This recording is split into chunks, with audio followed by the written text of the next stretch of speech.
Combine group बी प्रिलिमला आपल्याला इकॉनॉमिक्सला 15 questions येतात.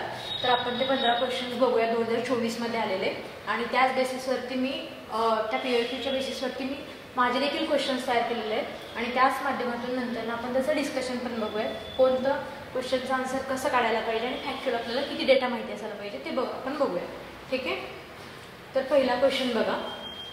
खालीलपैकी कोणती संस्था पतदर्जा देणारी संस्था नाही असं विचारलेलं आहे. ठीक आहे. पतदर्जा देणारी संस्था नाही. तर क्रिसिल, इक्रा, केअर आणि सिडबी यापैकी कोणती संस्था अशी आहे जी पतदर्जा देत नाही संस्थांना?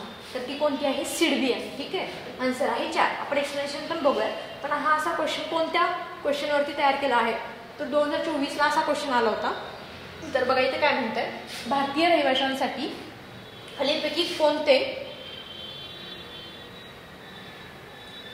कोणते परवानगी असलेले विदेशी चलन व्यवहार इलेक्ट्रॉनिक पद्धतीने पार पडण्यासाठीचे अधिकृत व्यासपीठ नाही असं विचारलं.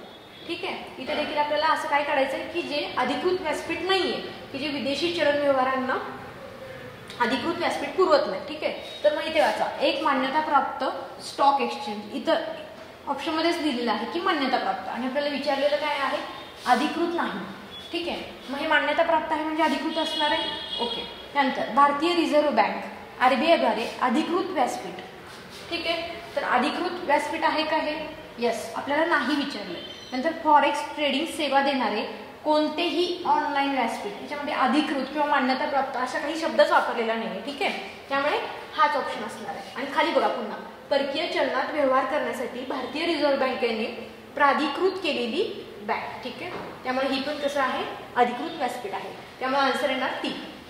ठीक आहे. असं एखादी संस्था देतात जे तुम्हाला विचारतात की काय अधिकृत व्यासपीठ आहे का, किंवा प्लॅटफॉर्म अधिकृत आहे का, किंवा पददर्जा देणारी संस्था ही आहे का, असा एखादा क्वेश्चन जर का आला आणि जर निगेटिव्हमध्ये आपल्याला जर का ऑप्शन विचारलं तर आपल्याला ते आलं पाहिजे. ठीक आहे. तर सिडबी ही काय आहे बरं?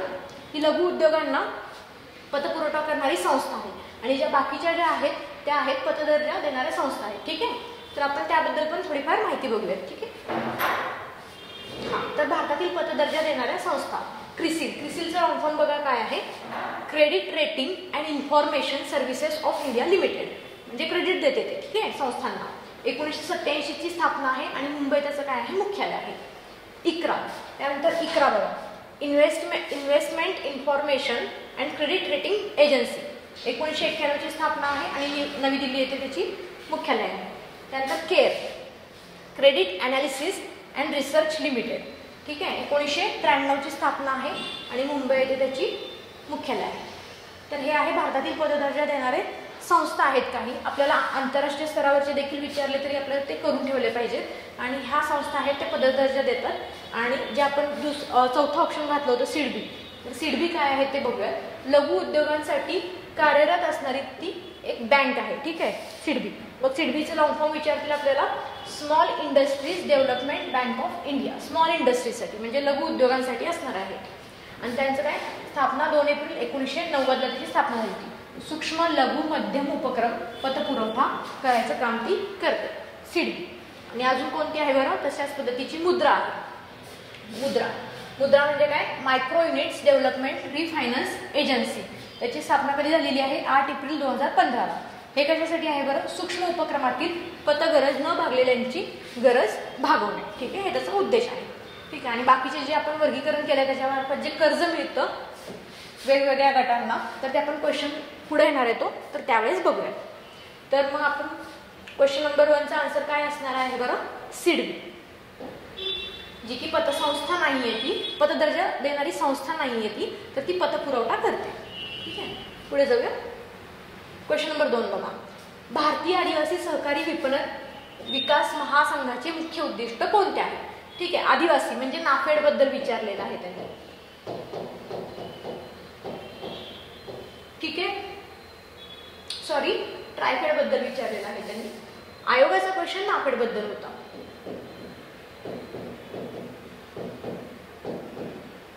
ट्रायफेडचं त्यांनी काय विचारलेलं आहे? उद्दिष्ट काय आहे असं विचारलं. आणि आयोगाने काय विचारलं होतं? नाफेड बद्दल विचारलं होतं. तर अशा ज्या महत्त्वाच्या संस्था आहेत तर त्या करून ठेवल्या पाहिजे. त्यांचे उद्दिष्ट किंवा किमान स्थापना आणि त्यांचं मुख्यालय कुठे आहे तर बघा काय म्हणतात, मुख्य उद्दिष्ट विचारले, कर्ज वाटप करणे नाही, शहरी औद्योगिकरणाला चालना देणे, शहरीचा काही संबंधच नाही. ठीक आहे. त्यानंतर अनुसूचित जमातींच्या वनोत्पादनांचे विपणन करण्यास प्रोत्साहन देणे. येस बरोबर आहे. आणि स्वस्त दरात कृषी उत्पादन विकणे असं काही आहे का? नाही. त्यामुळे आन्सर काय येणार आहे बरं याचं? फक्त ग हे आन्सर येणार आहे. ठीक आहे. तर आपण हे कशावरून काढलं बरं क्वेश्चन? तर इथे बघा त्यांनी काय विचारलं होतं, नाफेड बद्दल क्वेश्चन विचारला होता. भारतीय राष्ट्रीय कृषी सहकारी विपणन संस्थेचे मुख्य उद्दिष्ट कोणते आहे? तर कर्ज वाटप करणे आहे का? नाहीये. त्यानंतर ग्रामीण औद्योगिकरणाला चालना देणे नाही. त्यानंतर कृषी मालाचे सहकारी तत्वांवर विपणन करण्यास प्रोत्साहन देणे, विपणन. ठीक आहे, मार्केटिंग झालं पाहिजे. त्यानंतर स्वस्त दरात कृषी उत्पादन विकणे नाही. जर का तुम्ही PYQचा अभ्यास केला असता तर ट्रायफेड बद्दलचं पण मुख्य उद्दिष्ट तुम्हाला सहज ऑप्शनवरून काढता आलं असतं. ठीक आहे. तर आन्सर काय येणार आहे बरं? फक्त क. तर आता आपण ह्याच्याबद्दलचं एक्सप्रेशन बघू, नाफेड आणि ट्रायफेडचं. हा तर बघा, NAFED national agricultural cooperative marketing federation of India limited. ठीक आहे. त्याचं लॉंग फॉर्म पण आपल्याला माहिती पाहिजे. त्याच पद्धतीनं आहे ट्रायफेड. ठीक आहे. फेडरेशन म्हणजे विपणन. मग ऑप्शनमध्ये विपणन हा शब्द आलाच पाहिजे, असं पण आपण गेलं पाहिजे. ठीक आहे. त्याची स्थापना बघा 2 ऑक्टोबर 1958. डेट सिग्निफिकंट आहे त्यामुळे ते आपण करून ठेवलं पाहिजे. फक्त इयर नाही केलं पाहिजे, डेट पण केलं पाहिजे. 2 ऑक्टोबर 1958 आणि त्याचं मुख्यालय आहे नवी दिल्ली. तर ट्रायफेडचं काय आहे? 6 ऑगस्ट 1987 आणि मुख्यालय आहे नवी दिल्ली. मग कार्य काय आहे बरं नाफेडचं? कृषी मालाचे सहकारी तत्वावर विपणन करण्यास प्रोत्साहन देणे. ठीक आहे, मार्केटिंग करण्यासाठी. आणि तसंच इथे काय आहे ट्रायफेडचं? अनुसूचित जमातींच्या वनोत्पादनांचे विपणन करणे. त्यामुळे आन्सर काय येतं बरं? त्याचं मुख्य उद्दिष्ट काय येतं? अनुसूचित जमातींच्या वनोत्पादनाचे विपणन करणे हे आहे आन्सर. ठीक आहे. तशाच पद्धतीने आपल्याला जर का इतर संस्था विचारल्या जे की ॲग्री रिलेटेड आहेत तर त्यांचं इयर आणि त्यांचं काय पाहिजे तुम्हाला माहिती पाहिजे, मुख्यालय कुठे आहे हे माहिती पाहिजे आणि त्यांचं लॉंग फॉर्म पण माहिती पाहिजे. आता अपेडा याच पद्धतीची एक संस्था आहे, agricultural and processed food products export development authority. काही प्रोसेस्ड फूड प्रोडक्ट्स असतात ना, त्याबद्दलची ही एक ऑथॉरिटी जी त्यांना मान्यता देते. 1986 ची स्थापना आहे, नवी दिल्लीला त्याचं मुख्यालय आहे. त्या पद्धतीनं आहे यमपेडा म्हणजे काय? Marine products. ठीक आहे. एक्सपोर्ट्स डेव्हलपमेंट ऑथॉरिटी त्याची स्थापना आहे 1972 आणि त्याचं मुख्यालय जरा वेगळं आहे. ठीक आहे, कोची आहे. तर आपण लक्षात ठेवलं पाहिजे की किनाऱ्यावरचं शहर आहे, मरीन म्हणल्यावरती असं काहीतरी मुख्यालय असणार आहे. ठीक आहे. नंतर फूड कॉर्पोरेशन ऑफ इंडिया. तर ह्यांचं काय आहे डेट? 14 जानेवारी 1965 आणि मुख्यालय आहे नवी दिल्ली. ठीक आहे. आणि त्यांचं काय आहे कार्य काय असणार आहे बरं? किंमत धोरण यशस्वी करणे. म्हणजे जे सरकारने MSP वगैरे जे ठरवलेलं असतं सरकारच्या किमती, तर त्या यशस्वी करण्याचं काम कोण करतं? FCI करतं. आणि त्याच अजून काय सार्वजनिक वितरण व्यवस्था जी असते त्यामध्ये खरेदी करायचं काम FCI कडून होतं. ठीक आहे. सार्वजनिक वितरण व्यवस्थांना खरेदी करून देण्याचं किंवा त्यांना धान्य पुरवण्याचं काम FCI करते. ठीक आहे. तर ह्या गोष्टी आपल्याला काय पाहिजे? माहिती पाहिजे. पुढे बघा. तर मग ह्याचा आन्सर काय येईल बरं? अनुसूचित जमातींच्या वनोत्पादनाचे विपणन करण्यास प्रोत्साहन देणे. ठीक आहे, एवढंच आन्सर येईल. क्वेश्चन नंबर 3 बघा. भारतीय अर्थसंकल्पाबाबत खालीलपैकी कोणते विधान बरोबर आहे?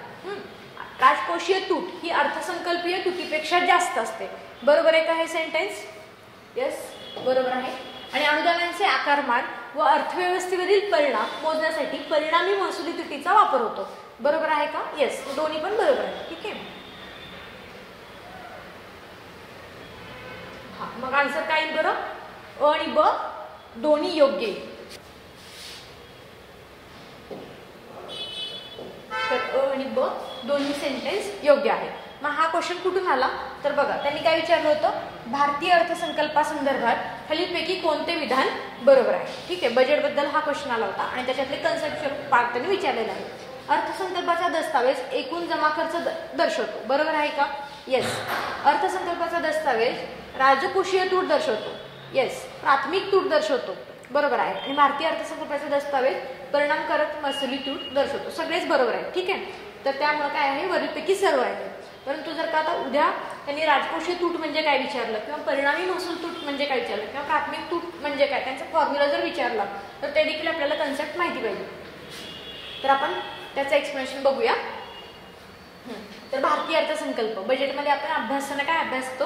राजकोषीय तूट. महत्वाचं, राजकोषीय तूट म्हणजे काय तर ती वास्तव तूट असते असं कोणी म्हटलेलं आहे? सुखमय चक्रवर्ती समितीनं म्हटलेलं होतं. ठीक आहे, वास्तव तूट म्हणजेच काय?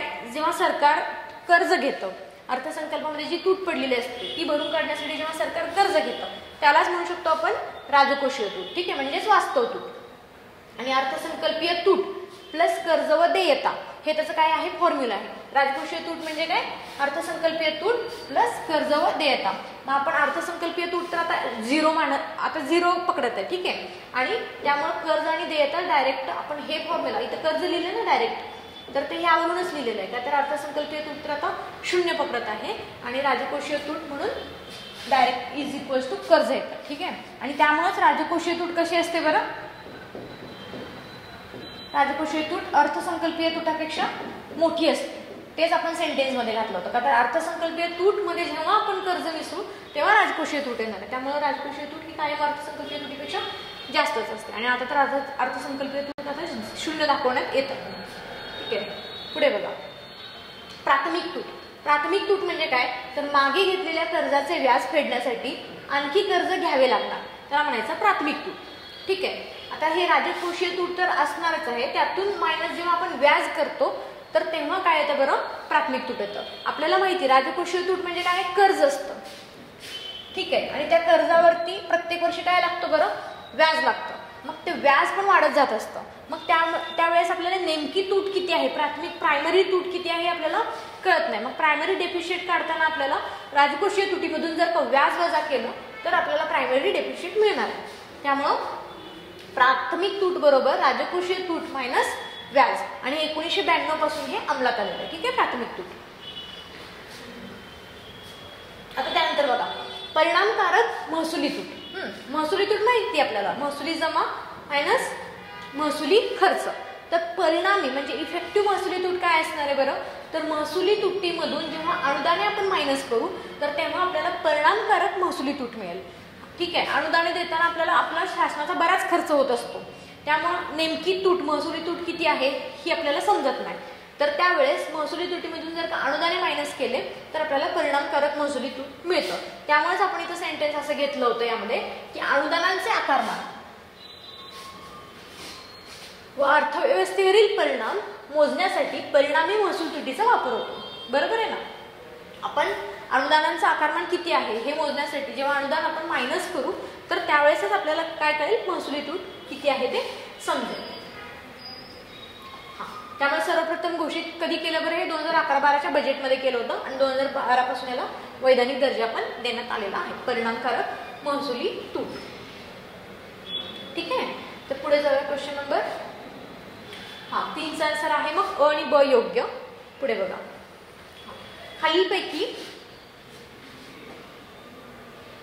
खालीलपैकी कोणते विधान शेतमजुरांसाठीच्या ग्राहक किंमत निर्देशांकाबद्दल खरे आहे? ठीक आहे, सीपीआय आहे. कुणासाठी आहे बरं? शेतमजुरांसाठी आहे. ठीक आहे, आणि हा आयोगाचा कोणासाठी विचारला होता? औद्योगिक कामगारांसाठी विचारला होता. ठीक आहे, ऍग्रिकल्चरल लेबरसाठी AL, आणि हा होता CPI IW होता इंडस्ट्रियल वर्करसाठी. तर काय म्हणते बघा, हे निर्देशांक श्रमब्युरो ही संस्था मोजते. बरोबर आहे का? हो, बरोबर आहे. निर्देशांकाची सुरुवात 1964 पासून झाली. बरोबर आहे. शेतमजुरांची मजुरी किमान दर ठरवण्यासाठी या निर्देशांकाचा वापर करतात. बरोबर आहे ना? शेतमजुरांची मजुरी किमान दर ठरवण्यासाठी या निर्देशांकाचा वापर करतात. तर काय बरं? सर्व बरोबर आहे? येस, तर सर्व योग्य आहे. ठीक आहे, आणि हा क्वेश्चन बघा जो आपल्याला PYQ ला आला होता 2024ला. खालीलपैकी कोणते विधान औद्योगिक कामगारांसाठीच्या ग्राहक किंमत निर्देशांकाबद्दल खरे आहे? हे भारतातील सर्व कामगारांना लागू होते, मग त्यांचे कार्यक्षेत्र कोणतेही असो. हे बरोबर आहे का? असणार आहे का? नाही. केवळ किमान वेतन निश्चित करण्यासाठी हे वापरले जाते. तर हे बरोबर आहे. केवळ किमान वेतन निश्चित करण्यासाठी वापरलं जातं का त्यांचं? तर नाही, तर त्यांचं जे काही जीवनमान आहे ते पण ह्यामुळे निश्चित होतं. तर हे वस्तू आणि सेवांच्या एका निश्चित बास्केटवर आधारित आहे जे कधीही बदलत नाही. असं असणार आहे का? नाही. तर औद्योगिक कामगारांना वाजवी वेतन मिळून त्यांचे जीवनमान चांगले राखण्यास हे मदत करणार आहे. त्यामुळे काय बरोबर आहे? ड बरोबर आहे. ठीक आहे, फक्त ड. तर हे आपण सेंटेन्स मधले जे काही शब्द आहेत ना, तर फक्त किंवा एवढेच आहे किंवा बदलतच नाही, कधीच बदलत नाही, असे ऑप्शन टिक करताना काळजी घेतली पाहिजे. असे ऑप्शन कधीच नसतात. आपण एक जर कॉमन सेन्स वापरला तर जे पॉझिटिव्ह सेंटेन्स असतात किंवा जे खरंच रिलेटेड असतात त्या निर्देशांकांबाबत, तर ते ऑप्शन आपण घेऊन जायला पाहिजे. ठीक आहे, तर याचा आन्सर असं टिक करायचं. आणि अशा वेळेस जेव्हा इथे ही संस्था मोजते वगैरे, निगेटिव्ह करण्याचं काहीच गरज नाही. किंवा 1964 पासून झाली असं जेव्हा म्हणतात, असं एखादी फॅक्ट दिली असते, जोपर्यंत तुम्हाला माहित नाही तोपर्यंत त्याला तुम्ही चुकीचं करायचं नाही, घेऊन चालायचं. ओके, हा. तर आपण त्याचं हे बघूयात, थोडंफार एक्सप्लेनेशन बघूया. CPI-IW सुरुवात कधी झाली? 1946 ला झालेली आहे. तर ती कोणासाठी असते? औद्योगिक कामगारांसाठी असते. ठीक आहे. आधारभूत वर्ष काय आहे बरं त्याचं? 2016 आहे. आणि महागाई भत्ता ठरवण्यासाठी पण त्याचा काय होतो? उपयोग होतो. का तर आपल्याला जे काही कामगार आहेत त्यांचं जीवनमान चांगलं करायचं आहे, त्यामुळे आपल्याला CPI-IW लागणार आहे. नंतर त्याप्रमाणे ॲग्रिकल्चरल लेबर आहेत जे आहेत त्यांच्यासाठी आहे CPI-AL, आणि ती सुरुवात झालेली आहे 1964 ला. ती कोणासाठी असणार आहे? शेतमजुरांसाठी असणार आहे. आणि 1986-87 त्याचं काय आहे? आधारभूत वर्ष आहे. आणि शेतमजुरीचा किमान दर ठरवण्यासाठी त्याचा उपयोग केला जातो. तेच आपण सेंटेन्समध्ये यूज केलं. ठीक आहे. आणि मोजणी कोण करते? इथे दिले श्रम ब्युरो. दोघांची पण, दोन्ही निर्देशांकाची मोजणी कोण करत असतं बरं? श्रम ब्युरो करत असतं. ठीक आहे, पुढे बघूया. याचा आन्सर काय? दोन्ही योग्य. ठीक आहे, म्हणजे सर्व योग्य. सॉरी. नंतर क्वेश्चन नंबर 5 बघा. खालीलपैकी कोणते मध्यवर्ती बँकेच्या संख्यात्मक पतनियंत्रणाचे साधन नाही असं विचारले. आता हा क्वेश्चन कुठून आला? खालीलपैकी कोणते मध्यवर्ती बँकेच्या गुणात्मक पतनियंत्रणाचे साधन नाही. इथे त्यांनी गुणात्मक दिले आणि आपण क्वेश्चन केलेलं आहे संख्यात्मक. सॉरी. तर हे दोन्ही पण आपल्याला जे काही त्यांनी डिफरन्शिएशन केलं हे आपल्याला माहिती पाहिजे. आरबीआयच्या टॉपिकमध्ये आपण हे अभ्यासतो. ठीक आहे. आता बघा, CRR आणि SLR हे कसे असणार आहेत बरं? संख्यात्मक असणार आहेत. त्यामुळं नाही विचारलं, त्यामुळे नीट बघायचं. त्यानंतर ओपन मार्केट ऑपरेशन म्हणजे खुल्या बाजारातील व्यवहार, तर हे पण कसं असणार आहे बरं? संख्यात्मक असणार आहे. नंतर बँक रेट हे पण कसं असणार आहे? संख्यात्मक असणार आहे. आणि त्यानंतर मार्गदर्शक सूचना हे कसं असणार आहेत बरं? त्या गुणात्मक असणार आहेत. त्यामुळे आहे ऑप्शन नंबर 4. त्याच पद्धतीने आता इथे बघा, त्यांनी काय विचारले आहे? गुणात्मक पतनियंत्रणाचे साधन नाही. आता इथे ओपन मार्केट ऑपरेशन जे आहे तर ते काय आहे? संख्यात्मक आहे. म्हणजेच संख्यात्मक खुल्या बाजारातील व्यवहार म्हणजे काय असणार? ऑप्शन 4. बाकीचे आपल्याला इथे वाचण्याची पण गरज पडली नाही, पण आपण तरी देखील बघूयात. उपभोग कर्जाचे नियंत्रण. नियंत्रण म्हणजे काय करायचंय? एक पद्धतीचं कंट्रोल आणायचं किंवा रेग्युलेशन करायचंय. त्यामुळे कसं असणार आहे? गुणात्मक असणार आहे. कर्ज तारण सीमांचे नियमन म्हणजेच रेग्युलेशन, हे कसं असणार आहे? गुणात्मक असणार आहे. नंतर आदेशांच्या मार्फत नियंत्रण, पुन्हा एकदा कंट्रोल, तर हे कसं असणार आहे? गुणात्मक असणार. आणि खुल्या बाजारातील व्यवहार हे आहे संख्यात्मक. तर हे जे संख्यात्मक आणि गुणात्मक त्यामध्ये पण प्रत्यक्ष आणि अप्रत्यक्ष हे जे त्यांनी डिफरन्शिएशन करून दिले आहे ते आपण अभ्यासूयात आता जरा. तर मध्यवर्ती बँकांचे संख्यात्मक आणि गुणात्मक साधने. पहिल्यांदा बघा संख्यात्मक. संख्यात्मक मध्ये येतं प्रत्यक्ष आणि अप्रत्यक्ष. प्रत्यक्षपणे कंट्रोल करणे आणि अप्रत्यक्षपणे कंट्रोल करणे. प्रत्यक्षमध्ये काय काय येतं बरं? CRR, SLR आणि पुनर्वित्त सुविधा. ठीक आहे. ह्यांच्यामध्ये जर का आपण चेंजेस केले तर डायरेक्ट इकॉनॉमीमध्ये आपल्याला फरक जाणून येतो. ठीक आहे, व्याजदरांमध्ये फरक जाणून येतो. त्यामुळे ह्यांना म्हणलं आपण प्रत्यक्ष. आणि अप्रत्यक्ष म्हणजे काय? तर बँक रेट. ठीक आहे, लिक्विडिटी ऍडजस्टमेंट फॅसिलिटी, नंतर रेपो आणि रिव्हर्स रेपो, आणि इथे जे विचारले ते ओपन मार्केट ऑपरेशन्स म्हणजेच खुल्या बाजारातील व्यवहार. ठीक आहे, हे झाले अप्रत्यक्षमध्ये. अजून पण देखील काही ऑप्शन्स आहेत, तर ते तुम्ही जाऊन अभ्यासा. त्या चार्टमध्ये डेस्लेमध्ये एक चार्ट करून दिलेला आहे, त्यामध्ये तुम्ही हे अभ्यासू शकता. नंतर गुणात्मक. गुणात्मक मध्ये बघा काय असतं? गुणात्मक म्हणजे काय? रेग्युलेशन्स असतं किंवा कंट्रोल असतं, त्याला म्हणायचं गुणात्मक साधने. सीमांत आवश्यकता, नंतर मार्गदर्शक सूचना, आदेशांच्या मार्फत नियंत्रण, उपभोग कर्जाचे नियंत्रण, कर्ज तारण सीमा नियमन आणि नैतिक समजावणी. ठीक आहे, समजावणी, नियमन, मार्गदर्शक सूचना पद्धतीचे साधने असतात ती गुणात्मक मध्ये असतात. आणि खरंच ज्यामुळे फरक पडतो ती असतात संख्यात्मक. ठीक आहे.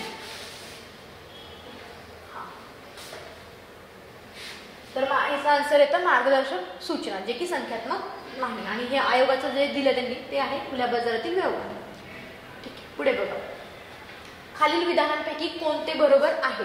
लघु उद्योगांसाठी मुद्रा ही बँक 8 एप्रिल 2015 साली स्थापन करण्यात आली. आपण पहिल्याच क्वेश्चन मध्ये अभ्यासताना बघितलं होतं की लघु उद्योगांसाठी 2 बँका होत्या ज्या पतपुरवठा करतात, सिडबी आणि मुद्रा. तर त्याचं स्थापना वर्ष बघितलं होतं आपण 8 एप्रिल 2015. डेट पण लक्षात ठेवायची, तर सिग्निफिकंट आहे. त्याचा सूक्ष्म उपक्रमातील पतगरज न भागलेल्यांची पतगरज भागवणे हे त्याचे काय आहे, मुख्य उद्दिष्ट आहे. तर काय आहे, दोन्ही पण बरोबर आहे. ठीक आहे, तर आन्सर काय आहे बघ, आणि ब योग्य. तर इथे त्याच पद्धतीने त्यांनी एक क्वेश्चन विचारला होता की खालील विधानांपैकी कोणते बरोबर आहे? भारतीय हस्तोद्योग विकास महामंडळाची स्थापना 1958 साली झाली. तर असंच एक त्यांनी विकास महामंडळ देतील किंवा एखादी योजना देतील जी बँकिंगशी रिलेटेड आहे किंवा लघु उद्योगांशी रिलेटेड आहे. ठीक आहे, 1958 साली करण्यात आली, तर बरोबर आहे. आणि PM विश्वकर्मा कौशल्य सन्मान योजना ही केंद्र शासन पुरस्कृत योजना आहे. ठीक आहे, केंद्र शासनाच्या योजना किंवा राज्य शासनाच्या योजना जे की चर्चेत आहे, तर ते विचारतील. तर अ आणि ब दोन्ही देखील बरोबर आहे. ठीक आहे, तर राज्य पुरस्कृत योजना कोणत्या आहेत, केंद्र पुरस्कृत योजना कोणत्या आहेत, त्यांनी मध्ये एकदा उज्ज्वल डिस्कॉम बद्दल पण विचारलं होतं. तर अशा पद्धतीच्या योजना पण करून ठेवल्या पाहिजे. ठीक आहे, आता आपण मुद्रा जी बँक आहे त्यांनी जे वर्गीकरण केलेलं आहे प्रत्येक गटांसाठी, तर ते कशा पद्धतीचं आहे ते बघूयात पहिल्यांदा.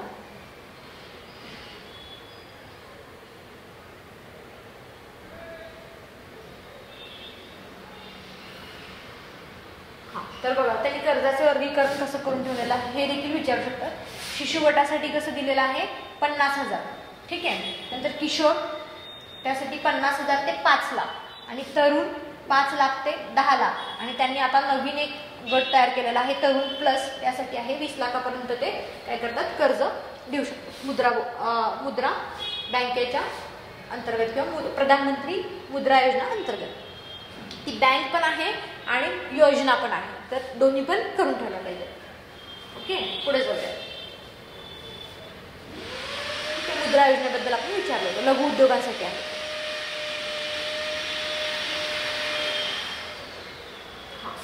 तर आता बघा, त्यांनी काय विचारलेलं आहे, क्रांती विचारलेला आहे आणि ते कशाशी रिलेटेड आहे हे विचारलेलं आहे. ठीक आहे, आपण पण तसंच घेतलेलं आहे एक क्वेश्चन आता, तर ते बघूया. श्वेत क्रांती ती कशाशी रिलेटेड आहे बरं, दुधाशी रिलेटेड आहे. ठीक आहे, त्यानंतर लाल क्रांती ती कशाशी असणार आहे, मांस आणि टमाटा. पीत क्रांती ती आहे तेलबियांशी रिलेटेड. आणि सोनेरी क्रांती जी आहे ती फळे आणि मधुमक्षिका पालन जे करतात तर त्याशी रिलेटेड आहे ती. तर इथे पण बघा, हरित क्रांती अन्नधान्य उत्पादन, त्यानंतर ना पिवळी क्रांती तेलबिया उत्पादन, त्यानंतर निळी क्रांती मत्स्य उत्पादन आणि सोनेरी क्रांती जी आहे ते फळांचे उत्पादन, फळ मधुमक्षिका आणि सफरचंद असं करून त्यांनी दिलेलं आहे. देसलेमध्ये एक चार्ट दिलेला आहे कृषी या टॉपिक अंतर्गत, तर तो पूर्ण करून जायचा आहे. ठीक आहे, हां, तर मग आन्सर काय येईल बरं, 1 3 2 4 1 3 2 4 ऑप्शन नंबर 3.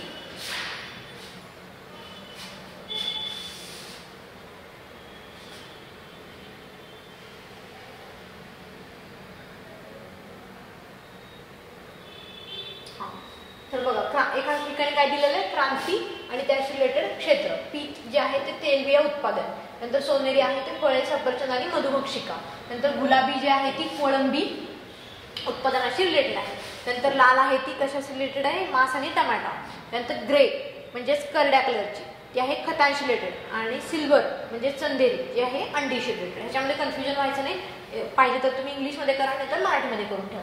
त्यानंतर राष्ट्रीय कृषी धोरण जे आहे ते कधीच आहे, 28 जुलै 2000 या वर्षी राष्ट्रीय कृषी धोरण आलेलं होतं. ठीक आहे, असंच एक फॅक्च्युअल डेटा ते लिहून ठेवायला आहे.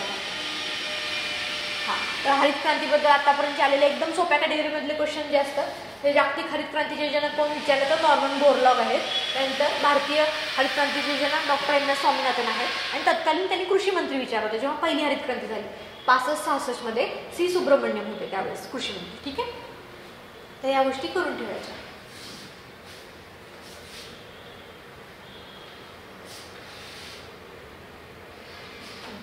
तर आन्सर आहे 3. त्यानंतर योग्य विधाने ओळखा. यामध्ये काय दिलं बघा, कलम 110 नुसार धनविधेयकाची संसदीय कार्यपद्धती पार पडली जाते. ठीक आहे. कलम 110 नुसार काय पार पडतं तर धनविधेयकाची संसदीय कार्यपद्धती पार पडली जाते. बरोबर आहे का? नाही. आणि कलम 109 नुसार धनविधेयकाची व्याख्या दिलेली आहे. हे बरोबर आहे का? तर नाही. त्यांनी काय केलेलं आहे इंटरचेंज करून दिलेलं आहे. ठीक आहे. तर हे कलम माहिती पाहिजे. तसंच भारतीय संविधानातील अनुच्छेद 10 मध्ये केंद्रीय अर्थसंकल्पाची परिभाषा केलेली आहे. तर याचा आन्सर काय येईल बरं? केंद्रीय अर्थसंकल्पाची म्हणजे बजेटची त्यांनी काय विचारलेलं आहे परिभाषा केलेली आहे. इथं विचारलेलं आहे बजेट आणि इथं विचारलेलं आहे धनविधेयक. त्यामुळे यामध्ये कन्फ्युजन व्हायचं नाही. तर याचं काय असणार आहे बरं आन्सर? 112 मध्ये दिलेलं आहे. तर महत्वाची कलमे आपण करून ठेवली पाहिजे. मग दोन्ही काय आहेत बरं? चुकीचे आहेत.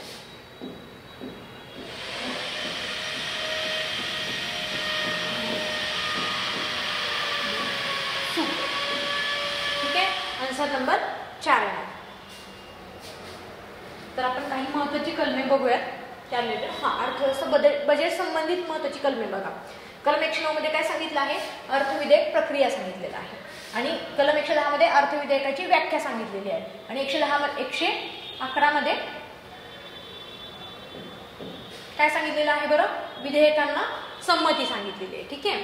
आणि त्याच पद्धतीने इकडे पण दिलेलं आहे. म्हणजे जे की कशाच्या बाबतीत आहे? राज्यांच्या बाबतीत. ते आहे केंद्राच्या बाबतीत. कलम 198 अर्थविधेयक व्याख्या 199 आणि विधेयकांना संमती कशामध्ये दिलेली आहे? 200 मध्ये. तिकडे 111 इकडे आहे 200. आणि राष्ट्रपतींसाठी जर का संमती राखीव ठेवलेली असेल तर ते कलम काय आहे? कलम 201. ठीक आहे. अजून बघा पुढे कलम 112 मध्ये काय सांगितलेलं आहे? वार्षिक वित्तीय पत्रक म्हणजे बजेट संबंधित. बजेट असा शब्द आहे का? नाही. तर असा शब्द आहे वार्षिक वित्तीय पत्रक. त्यानंतर तेच कलम राज्यामध्ये वापरायचं झालं तर ते कसं आहे? कलम 202. त्यानंतर अंदाजपत्रकाबाबत कार्यपद्धती. ठीक आहे. तर ते आहे 113. इकडे आहे 203. लक्षात ठेवायला सोपं आहे त्यामुळे आपण हे असं करून घ्यायचं. त्यानंतर विनियोजन विधेयक हे आहे 204 मध्ये. त्यानंतर 115 मध्ये पूरक अतिरिक्त अनुदाने आहेत. ते पुन्हा इकडे 205 मध्ये. नंतर लेखानुदान आणि प्रत्यानुदान 116 मध्ये. इकडे आहे 206 मध्ये. आणि वित्तीय विधेयकाबाबत विशेष तरतुदी ते आहे 207 मध्ये. आता पॉलिटीच्या बाबतीत करताना 117 डिटेल मध्ये केलं पाहिजे. 117.1 आणि 117.3. ठीक आहे. असं क्वेश्चन आला होता जो की पुन्हा आपल्याला कन्फ्युजन होतं असं जर का विचारलं तर. पण सोप्या कॅटेगरीतला क्वेश्चन आला तर हे कलम आपल्याला माहिती पाहिजे. ठीक आहे. फक्त आपण इंटरचेंज करून लिहिलं होतं. पुढे बघा. खालीलपैकी कोणते विधान सत्य आहे? स्थूल राष्ट्रीय उत्पादनामध्ये देशाच्या नागरिकांनी कमवलेले उत्पन्न समाविष्ट असते. राष्ट्रीय उत्पादन म्हणजे काय? GNP. ठीक आहे. आणि सीएसओच्या 2021च्या अहवालानुसार भारतीय अर्थव्यवस्था GDP हे कसं आहे? लेस दॅन GNP असे चित्र दिसते. GDP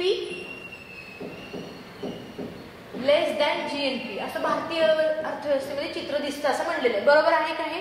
तर चूक आहे. आणि GNP मध्ये देशाच्या नागरिकांनी कमवलेले उत्पादन समाविष्ट असते. बरोबर आहे का? येस बरोबर आहे. तर मग काय बरोबर येईल? विचारलं काय त्यांनी? सत्य विचारलेलं आहे. तर काय सत्य येईल बरं? फक्त अ. तर त्याच पद्धतीने इथे पण बघा. आता खालीलपैकी कोणते विधान सत्य आहे? स्थूल देशांतर्गत उत्पादनामध्ये म्हणजे इथे काय विचारलेलं आहे त्यांनी? GDP. ओके. GDP मध्ये नागरिकांनी देशाबाहेर कमावलेले उत्पन्न समाविष्ट नसते. बरोबर आहे. देशाबाहेर म्हणजे. आणि स्थूल देशांतर्गत उत्पादनामध्ये नागरिकांनी देशाबाहेर कमावलेले उत्पन्न समाविष्ट असते. चूक आहे. त्यामुळे आन्सर काय येणार याचा? फक्त. आता हा GDP आणि GNP अभ्यासताना मुलांना काय होतं? खूप कन्फ्युजन होतं. देशाबाहेर, परकीय की स्वकीय याबद्दल आपल्याला खूप कन्फ्युजन असतं. तर त्या पण जरा मॅप वाईज जर समजावून घेतलं तर असं दिसतं बघा. हां. तर बघा GDP. ठीक आहे. Gross domestic product. डोमेस्टिक म्हणजे काय बरं? आपल्याला एका भौगोलिक सीमेच्या आतमध्ये काय कमवलं जातं तर ते बघायचं. मग आता हे समजा आपण भारत घेतला. हां. तर या भौगोलिक सीमेच्या आतमध्ये स्वकीयांनी कमवलेले पण असेल आणि परकीयांनी कमवलेलं पण असेल. परंतु भौगोलिक सीमेच्या बाहेर स्वकीयांनी कमवलेलं आपण कन्सिडर करत नाही किंवा परकीयांनी पण कमवलेलं कन्सिडर करत नाही. हे स्वकीय जे आहेत ते नागरिक असतील किंवा संस्था असतील तरी देखील आपण पकडायचं का? तर ते भौगोलिक सीमेच्या आतमध्ये आहे. आणि परकीयांच्या बाबतीत पण जर का संस्था किंवा नागरिक काहीही असू दे त्यांचं उत्पन्न आपण जीडीपी मध्ये काउंट करतो. त्याच पद्धतीने आता जीएनपी मध्ये बघा, ग्रॉस नॅशनल प्रोडक्ट, त्याच्यामध्ये बघा आता हे समजा भारत आहे तर त्याच्यामध्ये फक्त स्वकीयांनी कमवलेले उत्पन्न आणि बाहेरच्या साईडला बाबतीत पण स्वकीयांनी कमवलेले उत्पन्न. मग जीएनपी म्हणजे राष्ट्रीय, यामध्ये आपण परकीयांचं कन्सिडर करत नाही. ठीक आहे, बाहेरचे पण परकीय कन्सिडर करत नाही आपण आणि आपल्या भौगोलिक सीमेच्या आतले पण कन्सिडर करत नाही. ठीक आहे, मग जीएनपी जेव्हा आपण काउंट करत असतो तेव्हा सीमेचा काही संबंध तसा येत नाही, फक्त कोण उत्पन्न कमवतं याचा संबंध येतो. पण जीडीपीच्या बाबतीत सीमेच्या आतमधील जे काही असतील स्वकीय किंवा परकीय त्यांचा संबंध येतो. ठीक आहे, हे त्याच्यामधलं दोघांमधलं मेन डिफरन्स आहे. तर आता आपण राष्ट्रीय उत्पन्नाच्या बाबतीत जीडीपी, तर जीडीपी बघा कसं आहे, संख्यात्मक आपण मापन करू शकतो जीडीपीचं, पण याच्यामधून गुणात्मक मापन होत नाही. म्हणजे जीडीपी एखाद्या समजा देशाची जास्त आहे तर त्याच्यावरून आपल्याला समजत नाही की ती खरंच अर्थव्यवस्था एकदम सबळ आहे का किंवा नाही, हे आपल्याला त्यावरून समजत नाही. ठीक आहे, त्यानंतर बघा देशाच्या भौगोलिक सीमेच्या आत उत्पादित वस्तू, सेवा किंवा कमवलेले उत्पन्न हे आपण जीडीपी मध्ये काउंट करतो. महत्वाचं काय येतं, भौगोलिक सीमेच्या आतमध्ये. ठीक आहे, स्वकीय पण चालतील आणि परकीय पण चालतील, पण ते भौगोलिक सीमेच्या आतमध्ये पाहिजे. मग जीडीपीचं जर त्यांनी फॉर्म्युला विचारला तर कसं असतं, GDP is equals to C plus G plus I plus export minus import. Consumption, ठीक आहे, जेवढे काही आपले नागरिक आहेत त्यांनी कन्झम्पशन केलेलं असेल किंवा गव्हर्नमेंट एक्सपेंडिचर असेल, त्यानंतर इन्व्हेस्टमेंट असेल आणि एक्सपोर्ट प्लस करायचा आणि इम्पोर्ट मायनस करायचं. ठीक आहे, तर ते झालं जीडीपीचं फॉर्म्युला. हे आपल्याला बेसिक एवढं माहिती पाहिजे जीडीपी आणि जीएनपी बद्दल. हा, तर जीएनपी बघा, ग्रॉस नॅशनल प्रोडक्ट, देशांतर्गत ऐवजी इथे काय आहे बरं, राष्ट्रीय शब्द महत्वाचा आहे. देशांतर्गत ऐवजी राष्ट्रीय शब्द महत्वाचा आहे. भौगोलिक सीमेच्या आत कमवण्यापेक्षा देशाच्या नागरिकांनी कमवलेले उत्पन्न इथे लक्षात घ्यावं लागतं. समजलं, म्हणजे ही सीमा महत्वाची नसते तर देशाचे नागरिक महत्वाचे असतात. जर का ते देशात कमवले असतील तरी चालेल किंवा बाहेर कमवलेले असेल तरी चालेल. मग कसं काउंट करणार ते, GNP is equals to GDP plus export minus import. ठीक आहे, हे त्याचं फॉर्म्युला जातं. हा, आता बघा जीडीपी जर का जीएनपी पेक्षा कमी असेल तर त्याचा अर्थ असा होतो की एक्सपोर्ट तुमचा जास्त आहे इम्पोर्ट पेक्षा. ठीक आहे, आणि जर का जीडीपी जर का जीएनपी पेक्षा जास्त असेल तर त्याचा अर्थ असा होतो की एक्सपोर्ट तुमचा कमी आहे इम्पोर्ट पेक्षा. ठीक आहे, आणि हे कशा बाबतीतलं चित्र आहे, हे भारतीय अर्थव्यवस्थे बाबतीतलं चित्र आहे. आपण तिथे विचारलं होतं 2021च्या अहवालानुसार विचारलं होतं, पण तरी देखील हे अजून पण सध्या देखील असं चित्र आहे. जीडीपी आपला कसा आहे, जीएनपी पेक्षा जास्त आहे. ठीक आहे, त्यामुळे एक्सपोर्ट कसा असणार आहे आपलं, कमी असणार आहे इम्पोर्ट पेक्षा. ठीक आहे, हे डिस्प्लेमध्ये तुम्ही जाऊन कन्सेप्ट समजावून घेऊ शकता, पण तरी देखील थोडक्यात समजावून घ्यायचे. आणि भारतीय अर्थव्यवस्थेचे चित्र हे अशा पद्धतीचं आहे. पुढे बघा, हा, त्यांनी क्वेश्चन विचारताना कसं विचारलं होतं आपल्याला, जीडीपी बद्दल विचारलं होतं आणि आपण घेतला आहे जीएनपी बद्दल.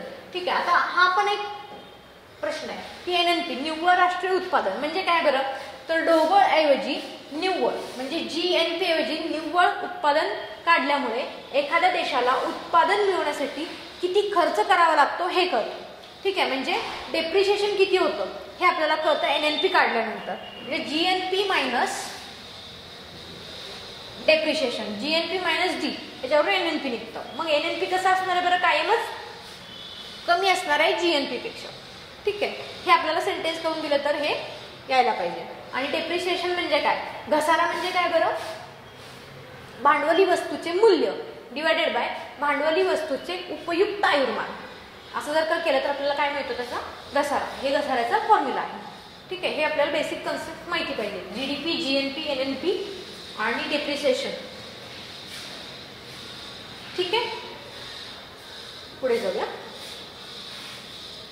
हा, 1995च्या मानव विकास अहवालाचे शीर्षक डॅश डॅश होते. 1995ला आता काय इंट्रोड्यूस केलं होतं बरं, त्यावेळेस 2 निर्देशांक इंट्रोड्यूस केलेले होते. त्यापैकी त्यांनी काय विचारलं आहे तर मानव विकास म्हणजे HDRचा त्यांनी काय विचारलं, शीर्षकच विचारलेलं आहे. HDR रिपोर्ट असतो ना आपला, तर त्याचं शीर्षक विचारलं 1995. तर त्याचं काय होतं बरं शीर्षक, तर जेंडर अँड ह्युमन डेव्हलपमेंट हे त्याचं शीर्षक होतं. ठीक आहे. आता इथं बघा त्याच पद्धतीचा एक क्वेश्चन विचारला. डॅशमध्ये मानवी गरीब निर्देशांकाच्या जागी, ठीक आहे, म्हणजे ह्युमन पॉवर्टी इंडेक्सच्या जागी बहुआयामी दारिद्र्य निर्देशांकाची संकल्पना म्हणजे मल्टी डायमेन्शनल पॉवर्टी इंडेक्स ची संकल्पना मांडण्यात आली. हे कोणत्या रिपोर्टमध्ये मांडण्यात आलं असं त्यांनी विचारलेलं. मग हे इंट्रोड्यूसच कधी झालं, HPI पासून MPI मध्ये तर 2010 मध्ये झालेलं होतं. त्यामुळे मानव विकास अहवाल 2010 हे त्याचा आन्सर आहे. ठीक आहे. आपण कोणते निर्देशांक कोणत्या साली आले हे आपल्याला माहीत करून ठेवलं आहे. देसलेमध्ये असं चार्ट दिलेला आहे, फ्लो चार्ट. तर तुम्ही हे नोट्स तुमच्या शॉर्ट नोटमध्ये असायला पाहिजे. ठीक आहे. 1990 ला आला ह्युमन डेव्हलपमेंट इंडेक्स. त्यानंतर 1995 मध्ये इंट्रोड्यूस झालं होतं ओल्ड GDI. ठीक आहे, जेंडर डेव्हलपमेंट इंडेक्स. ठीक आहे. त्यानंतर ना जेम पण होतं त्यामध्ये बघा. हां, ठीक आहे. तर त्यानंतर जेंडर एम्पॉवरमेंट मेजर असं आहे त्याचं लॉंग फॉर्म. त्यानंतर 1997 ला बघा HPI ह्युमन पॉवर्टी इंडेक्स होतं. ह्युमन पॉवर्टी इंडेक्सचं काय झालेलं आहे बरं, MPI झालेलं आहे. कधी 2010 मध्ये. त्यानंतर 2006 मध्ये काय आलंय GGI आहे. त्यानंतर 2010 मध्ये 3 निर्देशांक आलेले आहेत, MPI, IHDI आणि GII. ठीक आहे, हे 3 आहे. आणि 2014 मध्ये न्यू GDI आहे. ठीक आहे. त्यानंतर आणि ह्यामध्येच 2014च्या वेळेस GDI आणि जेम हे कॅन्सल झाले होते. ठीक आहे. म्हणजे GDI जो आहे जेंडर डेव्हलपमेंट इंडेक्स तो आहे 1995 ला इंट्रोड्यूस झाला, 2010 मध्ये बंद पडला आणि 2014 ला पुन्हा चालू झाला. ठीक आहे, हे लक्षात ठेवायचं flow chart.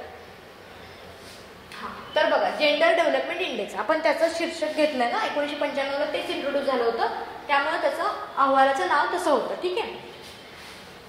Gender development index 1995च्या HDR मध्ये आपण समावेश केला होता. जेंडर अँड ह्युमन डेव्हलपमेंट हे त्याचं शीर्षक होतं. ठीक आहे. PYQ येऊन गेलेला आहे. नंतर 2010 मध्ये प्रकाशन त्याचं थांबवलेलं होतं आणि 2014 मध्ये पुन्हा सुरुवात केलेली होती. तर GDI कसं कॅल्क्युलेट करतो, तर महिलांच्या HDI चे पुरुषांच्या HDI सोबतचे असलेले प्रमाण म्हणजे GDI. ठीक आहे. म्हणजे HDI आपण महिलांचं सेपरेटली कॅल्क्युलेट करायचं, पुरुषांचं सेपरेटली कॅल्क्युलेट करायचं आणि त्यांचं महिलांचं पुरुषांशी असलेलं HDIचं प्रमाण म्हणजे GDI. आणि HDIचे आपल्याला 3 आयाम माहिती आहेत. काय बरं, पहिलं दीर्घ व निरोगी जीवन, दुसरं ज्ञानाची सुगमता आणि तिसरं काय आहे चांगले राहणीमान. ठीक आहे. हे 3 काय आहे त्याचे आयाम. तर पुढे जाऊया. त्याचं आन्सर आहे जेंडर अँड ह्युमन डेव्हलपमेंट ही त्याचं शीर्षक आहे. ठीक आहे. 1995च्या मानव विकास अहवालाचे शीर्षक आहे. पुढे बघा. खालीलपैकी विधाने विचारात घ्या. प्रत्येक देशाच्या चलनाची खरेदी शक्ती वेगवेगळी असू शकत नाही. चलनाची खरेदी शक्ती वेगवेगळी असू शकत नाही म्हणजे पर्चेसिंग पॉवर पॅरिटी ही वेगवेगळी असू शकत नाही का, असू शकणार आहे. त्यामुळे काय आहे चुकीचं आहे. क्रय शक्ती समानता ही संकल्पना कार्ल गुस्ताव कॅसे या स्वीडिश अर्थतज्ञाने सुचवलेली आहे. बरोबर आहे का? येस, हे बरोबर आहे. त्यामुळे फक्त काय आहे ब बरोबर आहे आणि ते ऑप्शन नंबर 1 मध्ये आहे. ठीक आहे. असं पण आपण टिक करताना गडबड नाही करायची. काय करतो आपल्याला माहित असताना देखील आपण काय करतो इथे खाली टिक करतो आणि ते चुकून जातं. हां, तर आता हे बघा राष्ट्रीय उत्पन्न हा जो टॉपिक आहे ना नेस्लेमधला तर खूप इम्पॉर्टंट आहे बरं का. त्यामधले सगळे कन्सेप्ट करून ठेवायचे. तर यावरती जर कन्सेप्ट माहिती असेल ना तर खूप सोपा क्वेश्चन तयार होतो. आता इथे बघा स्थूल राष्ट्रीय उत्पादनापेक्षा निव्वळ राष्ट्रीय उत्पादन नेहमीच कमी असते. म्हणजे त्यांनी विचारलेलं काय आहे NNP is always less than GNP minus depreciation. ठीक आहे. हे आपल्याला फॉर्म्युला माहिती आहे. मग NNP is always less than GNP बरोबर आहे का? येस, बरोबर आहे. स्थूल राष्ट्रीय उत्पादनात घसाऱ्याचा समावेश असतो तर निव्वळ राष्ट्रीय उत्पादनात घसाऱ्याचा समावेश नसतो. ठीक आहे. GNP मध्ये काय विचारलं त्यांनी, GNP इन्क्लुड्स डेप्रिशिएशन. ऑफकोर्स याच्यामध्ये डेप्रिशिएशन असणारच आहे आणि याच्यामधून डेप्रिशिएशन जेव्हा आपण मायनस करतो तेव्हा येणार आहे NNP. त्यामुळे दोन्ही विधाने काय आहेत बरं आहे, बरोबर आहे. ठीक आहे, आणि ब बरोबर आहे. स्थूल राष्ट्रीय उत्पादनापेक्षा निव्वळ राष्ट्रीय उत्पादन नेहमीच कमी असते, बरोबर आहे. आणि स्थूल राष्ट्रीय उत्पादन घसाऱ्याचा समावेश असतो तर निव्वळ राष्ट्रीय उत्पादनात घसाऱ्याचा समावेश नसतो. हे आपण बघितलेलं आहे. मग अशी जेव्हा राष्ट्रीय उत्पन्नामध्ये GDP आणि GNP अभ्यासत होतो त्याच वेळेस आपण NNP देखील अभ्यासला आहे. ठीक आहे. आणि आता इथं विचारलेलं काय आहे बघा, हा क्वेश्चन पण त्याच टॉपिक मधला काढलाय. चलनाची खरेदी शक्ती वेगवेगळी असू शकते का, तर असू शकते. आणि क्रयशक्ती समानता म्हणजे PPP जे आपण करतो ना, परचेसिंग पॉवर पॅरिटी, ही संकल्पना कोणी दिली आहे, कार्ल गुस्ताव कॅसेल या स्वीडिश अर्थतज्ञाने दिलेली आहे. तर बघा, क्रयशक्ती समानता म्हणजे काय, तर परचेसिंग पॉवर पॅरिटी, आणि त्याचा फॉर्म्युला कसा आहे, PPP = PF/PD. म्हणजे PF म्हणजे फॉरेनचे प्राइस, एखाद्या देशाचा दुसऱ्या देशाचं घेतलं आहे त्यांच्याकडे काय प्राइस आहे, आणि डोमेस्टिक प्राइस. ठीक आहे, PPP हा विनिमय दराच्या पलीकडे चलनाची खरेदी शक्ती दर्शवण्याचा आर्थिक सिद्धांत आहे. विनिमय दर, एक्सचेंज रेट माहिती असतं ना आपल्याला, तर हे एक्सचेंज रेट आहे का, तर नाही, एक्सचेंज रेट नाही येते. तर ते काय आहे, तर खरेदी शक्ती, एखाद्या चलनाची किती खरेदी शक्ती. म्हणजे समजा भारतीय रुपयामध्ये 100 रुपयामध्ये समजा आपण असं समजूयात की 10 बॉल येतात, तर अमेरिकन डॉलरमध्ये 100 रुपयांमध्ये किती बॉल येतात, एकच बॉल येत असेल तर कुणाची परचेसिंग पॅरिटी जास्त आहे, तर भारताची जास्त असणार नक्कीच. तर त्या पद्धतीने हे कॅल्क्युलेट करतो. म्हणजे आपण एक्सचेंज रेट कॅल्क्युलेट करत नाही, तर इथे तेवढ्याच किमतीच्या रुपयांमध्ये किंवा डॉलर्समध्ये किती वस्तू येतात किंवा किती सेवा येतात हे कॅल्क्युलेट करणं म्हणजे खरेदी शक्ती कॅल्क्युलेट करणं. ठीक आहे. आणि ते कोणी सांगितलेलं आहे, कार्ल गुस्ताव कॅसेल या स्वीडिश अर्थतज्ञाने सांगितलेलं आहे. ठीक आहे. मग आता बघा, क्रयशक्ती आधारित विनिमय दर काढायचा असल्यास दोन देशांमधील वस्तू आणि सेवांच्या टोपलीच्या किमतीची तुलना करतात. म्हणजेच अशा पद्धतीने हे तुलना करतात. ठीक आहे. दोन देशांमधील वस्तू आणि सेवांच्या टोपलीच्या किमतीची तुलना PF/PD अशा पद्धतीने करणं म्हणजेच PPP. ओके, पुढे जाऊया. आणि ते संकल्पना दिली कार्ल गुस्ताव कॅसेल. ठीक आहे, पुढे बघा. आता असा एक क्वेश्चन येतो बजेटवरचा, की 2023-24च्या बजेटमध्ये त्यांनी 3 सेंटेन्स करून दिले होते आणि क्वेश्चन विचारला होता. आता आपण 2025-26चा पण अर्थसंकल्पाबाबत खालीलपैकी कोणते विधाने बरोबर आहे. तर बघा, मेक इन इंडिया उपक्रमाला बळ देण्यासाठी राष्ट्रीय उत्पादन मिशन स्थापन करण्याची घोषणा करण्यात आली. बरोबर आहे का? येस. तर हे बजेटमध्ये सांगितलेलं होतं. नंतर भारताच्या हस्तलिखित वारशाचे सर्वेक्षण, दस्तऐवजीकरण आणि संवर्धनासाठी ज्ञान भारत मिशनची सुरुवात करण्यात आली. बरोबर आहे. त्यानंतर इंडिया AI मिशनसाठीची तरतूद 22 पटींनी वाढवून 4000 कोटी रुपये करण्यात आली. AI मिशन, आता AI चालू झालं आहे. ठीक आहे, AIचं युग आलेलं आहे. तर त्यामुळं ह्या बजेटमध्ये त्यांनी ही गोष्ट 22 पटींनी नाही तर 11 पटींनी वाढवून 2000 कोटी केली होती. ठीक आहे. त्यामुळं हे सेंटेन्स चुकीचं आहे आणि ब योग्य असणार आहे. तर इथे आपण वरीलपैकी सर्व घेऊन जाणं हे इथं पण चुकलं होतं आणि तिथे पण चुकेल अशाच पद्धतीने हा क्वेश्चन डिझाईन केला. ते भारताच्या 23-24च्या अर्थसंकल्पाबाबत खालीलपैकी कोणते विधाने बरोबर आहे. भारत धान्यास श्री अन्न या नावाने सन्मानित करण्यात आले आहे. बरोबर आहे का? हो, बरोबर आहे. त्यानंतर किसान क्रेडिट कार्ड सुविधा वाढवण्यासाठी रुपये 23,000 कोटी तरतूद करण्यात आली आहे. ठीक आहे, बरोबर आहे. आणि राष्ट्रीय पशुधन मिशन करिता 1000 रुपये कोटी तरतूद करण्यात आली आहे. हे चुकीचं आहे. मग आपण काय करतो, वरीलपैकी सर्व जे घेऊन जातो ना, तर हे चुकतं. आणि त्यांनी काय दिलेलं आहे, मग अशा वेळेस केवळ अ आणि ब योग्य दिलेलं आहे. असं प्रत्येक ॲक्च्युअल डाटा लक्षात ठेवणं अवघड आहे, परंतु जर का असं काही खूपच मेजर डाटा चेंज करून दिला आहे त्यांनी, तर ते करून जायला पाहिजे. तुम्हाला सिम्प्लिफाईडमध्ये शेवटच्या पानावरती तुम्हाला एखाद्या तिमाहीमध्ये किंवा पूर्ण जर इयरली घेतलं तर त्यामध्ये बजेट मिळू शकतो. 2025-26चा बजेट करून जाणं महत्त्वाचं आहे. त्याशिवाय आपल्याला आपल्या चॅनलवरती सईमी मॅडम यांनी घेतलेला आहे पूर्ण बजेटचा डाटा, तर तो पण आपण करून जायला पाहिजे. ठीक आहे. हां, तर बघा, जनसांख्यिकी लाभांश, डेमोग्राफिक डिव्हिडंड याबद्दल खालील विधाने विचारत घ्या. तर काय, तरुणांचे म्हणजेच कार्यकारी वयोगटातील लोकसंख्या यांचे प्रमाण कमी असते आणि तरुणावर अवलंबून असणाऱ्यांची म्हणजेच बालक आणि वृद्ध यांची संख्या जास्त असते. कमी नाही, इथे जास्त पाहिजे. तर बरोबर आहे का ही कन्सेप्ट? डेमोग्राफिक डिव्हिडंडमध्ये काय असतं बरं, तर तरुणांची संख्या जास्त असते आणि त्यांच्यावर जे डिपेंड आहेत बालक आणि वृद्ध वगैरे, तर त्यांची संख्या कमी असते. त्यामुळे हे सेंटेन्स काय केलं जरा इंटरचेंज करून दिलेलं, त्यामुळे हे चूक आहे. ठीक आहे. आणि 2011च्या लोकसंख्येनुसार कार्यकारी वयोगटातील लोकसंख्येचे प्रमाण कसे आहे? 63.4% आहे. तर बरोबर आहे का? येस, हे बरोबर आहे. ही फॅक्च्युअल डेटा आहे. आता लोकसंख्या हा टॉपिक खूप महत्त्वाचा आहे, भूगोलाच्या दृष्टिकोनातून पण किंवा इकॉनॉमिक्सच्या दृष्टिकोनातून पण. तर आता इथं बघा, भारतीय लोकसंख्येच्या अभ्यासात खालीलपैकी सतत बदलणारे 3 प्रमुख घटक कोणते आहेत असे विचारलं होतं त्यांनी. जन्मदर, माता मृत्यूदर, स्थलांतर. जन्मदर, मृत्यूदर, अर्भक मृत्यूदर. जन्मदर, मृत्यूदर आणि स्थलांतर. आणि जन्मदर, माता मृत्यूदर आणि अर्भक मृत्यूदर सतत बदलणारे आणि 3 प्रमुख घटक कोणते आहेत? तर जन्मदर, मृत्यूदर आणि स्थलांतर हे जे आहेत ते 3 प्रमुख घटक आहेत. तर आता आपल्याला ते पुढे जाऊन काय विचारतील, जन्मदर म्हणजे काय, किंवा मृत्यूदर कसा कॅल्क्युलेट करतात, किंवा अर्भक मृत्यूदर कसा कॅल्क्युलेट करतात, किंवा माता मृत्यूदर कसा कॅल्क्युलेट करतात हे विचारतील, किंवा त्याचं डेफिनेशन विचारतील. ठीक आहे. तर मग यापैकी काय बरोबर असणार आहे बरं? तर फक्त ब योग्य असणार. ठीक आहे.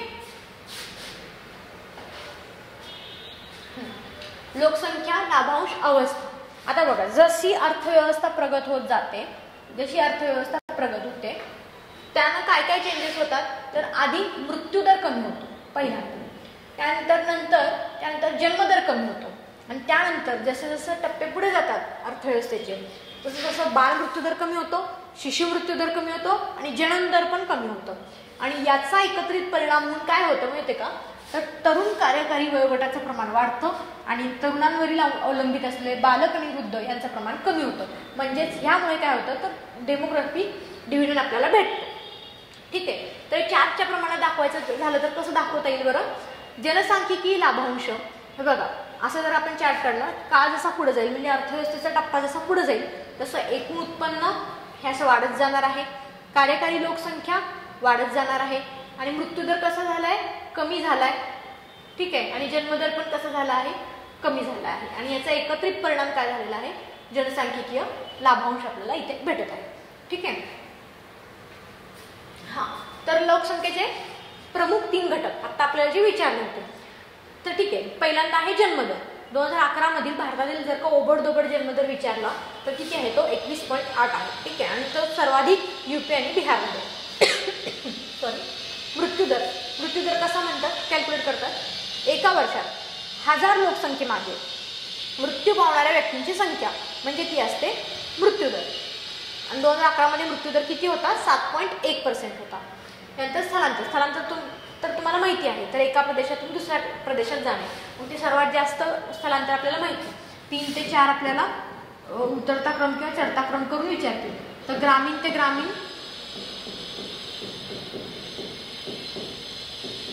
स्थलांतर कसं आहे बरं, जास्त आहे. त्यानंतर ग्रामीण ते शहरी. ठीक आहे. हा, आणि त्यानंतर मग बघा, शहरी ते शहरी, आणि त्यानंतर काय असणार आहे बरं, शहरी ते ग्रामीण, म्हणजे उलटा प्रवास सगळ्यात कमी असणार आहे. ठीक आहे. शहरी ते शहरी, आणि त्यानंतर हा सगळ्यात कमी असणार आहे, शहरी ते ग्रामीण. ठीक आहे. मग आपल्याला चढता किंवा उतरता क्रम करून देतील ते. पुढे बघा, जन्मदर खालील घटकांवर अवलंबून असतं. असा एखादा एक क्वेश्चन आला होता PYQ मध्ये की जन्मदर कोणत्या कोणत्या घटकांवर अवलंबून असतं, आणि ते घटक कोणत्या पद्धतीचे घटक आहेत किंवा त्याला कारण काय आहे. स्त्रियांचे लग्नावेळेचे वय मॅटर करतं का जन्मदराशी? येस, मॅटर करतं. कमी असेल तर काय असतो, जन्मदर खूपच जास्त असतो. जननक्षम वयातील जननदर म्हणजे आपल्याला माहिती असतं की स्त्रियांचं एक जननक्षम वय असतं. ठीक आहे. पर्टिक्युलर त्या वयामधील जन्मदर किती आहे त्याच्यावरती पण जनन दर किती आहे त्याच्यावरती पण जन्मदर अवलंबून असतो. शिक्षण आणि इतर घटक हे झालं सामाजिक कारण. ठीक आहे. नंतर संतती नियमाची साधने, ठीक आहे, हे व्यवस्थितपणे पुरवली तर जन्मदर कमी होऊ शकतो, आटोक्यात येऊ शकतो. आणि शहरीकरणाचा वेग यामुळे पण काय होतं, जन्मदरावरती परिणाम होतो. आणि हे आहे आर्थिक कारण. आता आपल्याला माहिती शहरीकरणामध्ये खर्च जास्त असतो आणि त्याच्यामध्ये अपत्य जास्त जर का जन्माला येईल तर खर्च भागवता येत नाही. तर शहरीकरणाचा वेग ह्याच्यावरती नक्कीच परिणाम करू शकतो जन्मदरावरती. तर बघा, शिशुमृत्यू दर म्हणजे काय, इन्फंट मॉर्टॅलिटी रेट. 1 वर्षापर्यंत जर का असेल तर त्या बालकाला आपण काय म्हणतो, शिशु म्हणतो. 1 वर्षात 1000 जिवंत जन्मामागे मृत्यू पावणाऱ्या शिशूंची संख्या, इन्फंट मॉर्टॅलिटी रेट IMR आपण तिथे कॅल्क्युलेट करतो. बालमृत्यूदर म्हणजे चाइल्ड मॉर्टॅलिटी रेट CMR. 5 वर्षापर्यंत जर का ते मूल असेल तर त्याला आपण म्हणतो बालक. ओके. 1 वर्षात 1000 जिवंत जन्मामागे मृत्यू पावणाऱ्या बालकांची संख्या CMR मध्ये कॅल्क्युलेट होते. आणि माता मृत्यूदर म्हणजे MMR. ठीक आहे. 1 वर्षात 1,00,000 जिवंत जन्मामागे मृत्यू पावलेल्या मातांची संख्या म्हणजे काय असतं बरं, ते MMR असतं. ठीक आहे. हे सगळं झालं कन्सेप्च्युअल गोष्टी. मग जन्मदर म्हणजे काय, मृत्यूदर म्हणजे काय, माता मृत्यूदर म्हणजे काय, किंवा अर्भक मृत्यूदर म्हणजे काय, IMR CMR या गोष्टी आपल्याला माहिती पाहिजे. 1 वर्षाला काय म्हणायचं, त्यानंतर आपल्या बालमृत्यूदराला काय म्हणायचं, हे आपल्याला गोष्टी माहिती पाहिजे. ठीक आहे. पुढे जाऊया. आंतरराष्ट्रीय नाणेनिधी IMFच्या म्हणजेच IMFच्या एप्रिल 2025 मध्ये नमूद केलेल्या माहितीनुसार जगातील सर्वोच्च 5 सर्वात मोठ्या अर्थव्यवस्था असलेल्या सर्वात श्रीमंत देशांचा योग्य क्रम लावा. ठीक आहे. तर बघा, त्यांनी असाच एक क्वेश्चन विचारला होता, IMFचाच विचारलाय 2024 बद्दल. नमूद केलेल्या माहितीनुसार जगातील सर्वोच्च 5 सर्वात मोठ्या अर्थव्यवस्था असलेल्या श्रीमंत देशांचा योग्य क्रम लावा. तर त्यावेळेस कसं होतं सिक्वेन्स, अमेरिका, चीन, जर्मनी, जपान आणि भारत असं होतं. ठीक आहे. हे आहे 2024 डाटा. पण आता करंटमध्ये रिसेंटली त्यांनी माहिती बदलली आहे. एप्रिल 2025 विचारले आपण. तर ते कसं असेल, आपण कुणाला मागं टाकलेलं आहे, आपण जपानला मागं टाकून 4थ्या क्रमांकावर आलेलो आहे. ठीक आहे. त्यामुळे आन्सर असणार आहे हे. आता मग बघा, IMF एप्रिल 2025 वर्ल्ड इकॉनॉमिक आउटलुकनुसार India 4th largest economy in the world बनलेली आहे. मग हे जे आहे ते किती डॉलर्समध्ये त्यांची अर्थव्यवस्था आहे हे दिलेलं आहे. हे पाठ करण्याची गरज नाही, पण एक फक्त आपल्याला ओरलुक माहिती असलं पाहिजे. युएसएचं किती आहे, 30.5. 1 नंबरला आहे USA, 2 नंबरला आहे चायना, 3 नंबर जर्मनी आणि इंडिया आहे 4 नंबरला. हाच क्वेश्चन आपण विचारला आहे. 4.19 ट्रिलियन अमेरिकन डॉलर्स. जपान, त्यानंतर 5 नंबरला जपान, 6 नंबरला UK, 7 नंबरला फ्रान्स आणि 8 नंबरला इटली. ओके. तर आन्सर आहे अमेरिका, चीन, जर्मनी, भारत आणि जपान. तर शेवटचा प्रश्न बघा.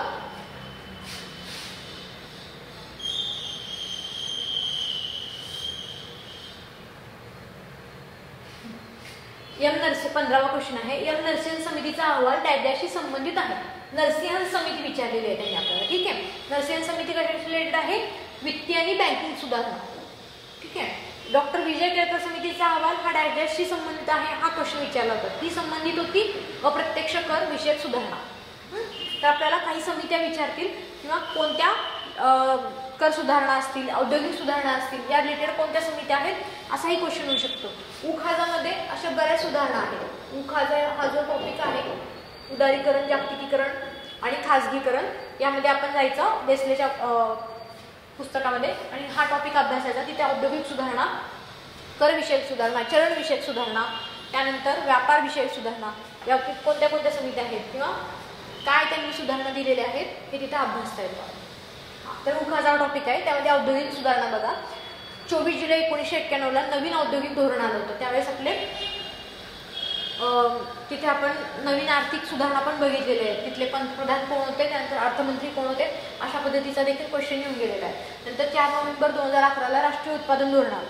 25 सप्टेंबर 2014 मेक इन इंडिया, त्यानंतर 16 जानेवारी 2016 स्टार्टअप इंडिया आणि 5 एप्रिल 2016 स्टँडअप इंडिया. ठीक आहे. हे तीन जे आहेत योजना, त्यांचे पण आपल्याला डेट माहिती पाहिजे, हे कोणासाठी आहे, त्यांचे उद्दिष्ट काय आहे हे देखील माहिती पाहिजे. राजकोषीय सुधारणा, हा FRBM ऍक्ट बद्दल पण क्वेश्चन येऊ शकतो, महत्त्वाचा आहे. त्याला काय म्हणतात, fiscal responsibility and budget management act 2003चा ऍक्ट आहे. संमतीचा डेट विचारलं होतं त्यांनी, 26 ऑगस्ट 2003 आहे आणि कार्यान्वित म्हणजे अंमल कधी झाला तर 5 जुलै 2004 मध्ये झाला. ठीक आहे. आणि त्यामध्ये 3 कार्यगट आहेत. फर्स्ट कार्यगट आहे डॉक्टर विजय केळकर समिती, त्यांचं वर्ष आहे 2003 आणि 4 आणि त्यांचं लक्ष वर्ष होतं 2008 आणि 9. हा क्वेश्चन येऊन गेलेला आहे. त्यांचं लक्ष काय होतं तर किती करायचं आपल्याला, राजकोषीय तूट किती करायची आहे, फिस्कल रिस्पॉन्सिबिलिटी म्हणजे आपल्याला राजकोषीय तूट जी आहे ती कमी करायची आहे आणि त्याचं मॅनेजमेंट करायचं, त्यासाठी हे ऍक्ट आलं होतं आणि त्यांनी लक्ष घालून दिलं होतं. ठीक आहे. 2.8%, पण साध्य किती झालं 6.1%. नंतर सेकंड कार्यगट आलं त्यावेळेस पण डॉक्टर विजय केळकर समितीच होती. 2012-13 लक्ष वर्ष होतं 2014 आणि 15 3.9 4.1. ठीक आहे. आणि त्यानंतर थर्ड आढावा समिती आली होती FRBM कार्यगटाशी रिलेटेड आणि त्याचे अध्यक्ष होते NK सिंग. हा क्वेश्चन येऊन गेला आहे आणि हा लक्ष वर्षाचा पण क्वेश्चन येऊन गेला आहे. ठीक आहे. तर त्याचं आहे 2016-17 वर्ष, 18-19 त्याचं लक्ष वर्ष आणि 3 प्लस ऑर मायनस 0.5% आणि आपण साध्य केलं होतं 3.4%, म्हणजे जवळपास हे साध्य झालेलं होतं. ठीक आहे. हे आहेत राजकोषीय सुधारणा. कर विषयक समित्या का घेतलं का तर विजय केळकर समिती त्यांनी विचारलेली आहे. मग बाकीचे पण समिती आपल्याला माहिती पाहिजे जे की कर विषयक आहे. 1952 कोणते आहे? जॉन मथाई समिती. प्रत्यक्ष कर रिलेटेड त्यांनी आपल्याला काय सांगितलं होतं, शिफारसी दिल्या होत्या. 1956 निकोलस कॅल्डरो समिती, संपत्ती कर, खर्च कर, भांडवली लाभ. 1976 डॉक्टर LK झा समिती, ती आहे अप्रत्यक्ष कराशी रिलेटेड. 1991 डॉक्टर राजेचेलाय समिती, प्रत्यक्ष आणि अप्रत्यक्ष कराशी रिलेटेड. आणि 2002 आहे विजय केळकर समिती, प्रत्यक्ष आणि अप्रत्यक्ष कराशी रिलेटेड. हेच क्वेश्चन येऊन गेलेलं आहे 2024. मग बाकीचे पण समित्या येऊ शकतात कदाचित. ठीक आहे. तर हे झाल्या इकॉनॉमिक्सशी रिलेटेड समित्या. आता आपण काय घेतलेलं आहे म्हणजे 2024 चे जे काही सगळे PYQ आहेत तर त्यांचं आन्सर कसं आलं आणि त्यांचं एक्सप्लेनेशन डिटेलमध्ये आपण घेतलेलं आहे. तशाच पद्धतीने आपण 2023 वगैरे पण घेऊयात, PYQ घेऊयात आणि बाकीच्या सब्जेक्टचे पण आपण असं जर तुम्हाला हे जर का आवडलं असेल तर तुम्ही कमेंट बॉक्समध्ये कमेंट करा. बाकीच्या सब्जेक्टचे पण असेच PYQ अनालिसिस घेण्यात येईल जेणेकरून तुम्हाला येणाऱ्या परीक्षेसाठी उपयोगी होईल. थँक्यू.